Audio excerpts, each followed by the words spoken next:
All right, let's dive into step 4. Made a searching and fearless moral inventory of ourselves.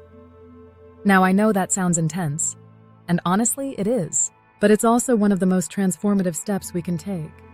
So let's break it down and talk about what this really means. First, let's talk about instincts. We all have them, right? They're part of what makes us human. Think about it. Our desire for security, for connection, for love, for purpose. These aren't bad things. In fact, they're essential. Without them, we wouldn't survive, let alone thrive. But here's the catch. These instincts, when they get out of control, can start to run our lives. They can become tyrants, driving us to do things that hurt ourselves and others. For example, take the desire for financial security. It's natural to want to feel safe and stable, but when that desire turns into an obsession, hoarding money, becoming a workaholic, or even cutting off relationships to protect our wealth, it stops serving us and starts controlling us. The same goes for our need for love and connection.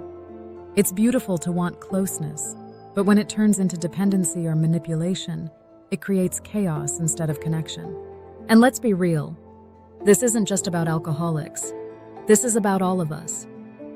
Every single one of us has instincts that, when misdirected, can lead to emotional pain, broken relationships, and a whole lot of trouble.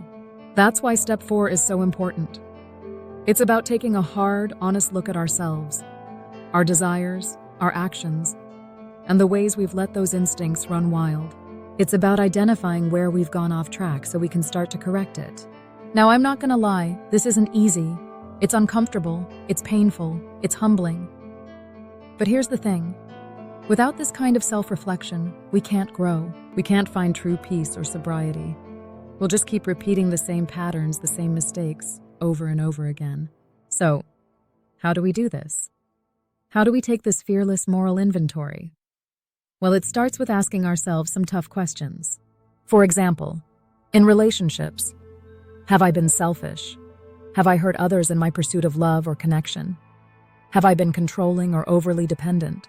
In finances, have I let fear or greed drive my decisions? Have I been irresponsible or dishonest? Have I put money above people, in my career or community? Have I been prideful or manipulative? Have I sought power at the expense of others? Have I been envious or resentful? These are just starting points, but they help us dig into the root causes of our behavior. And here's the key. We're not doing this to beat ourselves up. We're doing it to understand ourselves better so we can make real changes. Now, I know some of you might be thinking, but I'm not that bad. I'm not a terrible person. And you're right, you're not. None of us are. But here's the truth. We all have flaws. We all have areas where we've let our instincts get the better of us. And until we face those flaws head on, they'll keep holding us back. This is where sponsors come in. They've been through this process and they can help guide us through it too. They remind us that we're not alone, that everyone struggles with these things. They help us see our blind spots and encourage us to keep going, even when it feels overwhelming. And here's the beautiful part. As we do this work, as we face our fears and our flaws, something amazing happens. We start to feel lighter. We start to feel freer. We begin to see ourselves and our lives in a whole new way. It's not easy, but it's worth it. So if you're ready to take this step, start small.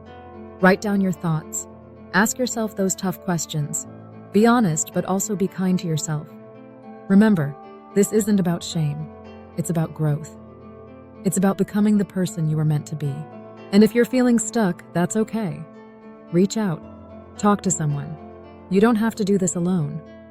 Step 4 is just the beginning of a lifelong journey, and every step you take brings you closer to peace, to sobriety, and to a life that's truly fulfilling. So what do you think? Are you ready to take that fearless look within?